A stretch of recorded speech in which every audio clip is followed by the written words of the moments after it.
What's up, everyone? I'm Alicia, nice to meet you, and welcome back to the self-awareness series.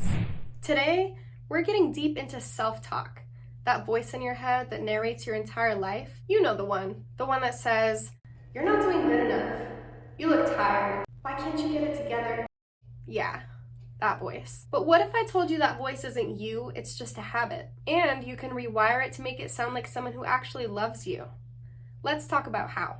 So what is self-talk? Self-talk is the running conversation that you have with yourself all day long, and most of the time it's unconscious. It shows up in how you talk to yourself when you mess up, when you look in the mirror, or when you're trying something new. And here's the thing, if your inner voice is constantly negative, it doesn't motivate you, it actually drains you. But the good news is that you have the power to change it. You're allowed to talk to yourself with kindness, honesty, and compassion. When your inner voice is critical all the time, it affects everything. Your confidence, your relationships, your mental health, even your physical health. For me, I used to say things like, "You're too lazy," or "You're too sensitive." I thought I was just being real with myself, but I was actually repeating things that I heard growing up. It wasn't the truth.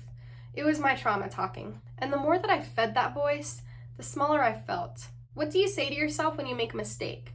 Think about it. How do you talk about your body or your abilities? Start to write these things down, even if they feel harsh. Awareness is the first step to change. If your best friend came to you with the same problem, would you call them a failure? No.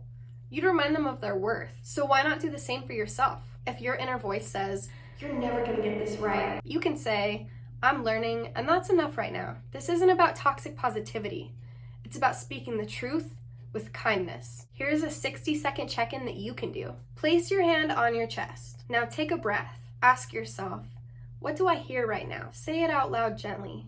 Maybe it's, "You're safe. You're allowed to rest. You're doing your best, and that's awesome." I do this when I'm spiraling, when I'm feeling anxious, or when I feel like giving up. It really grounds me and reminds me that I'm not that mean voice in my head. I'm the one choosing to love myself anyway. Healing your inner voice takes time. This isn't about flipping a switch.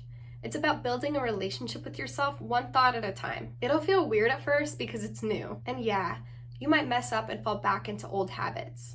That's okay. Every time you choose compassion over criticism, you grow. Your inner voice is either your anchor or your storm. You get to choose what kind of voice lives in your mind. You're more powerful than you know. Let me know in the comments, what's one kind thing you're gonna say to yourself this week? You never know, it might help somebody else. If this video helped, give it a like, and if you're into self-love and healing, hit that subscribe so you don't miss the next part of the series where we're diving into self-acceptance. I'm rooting for you.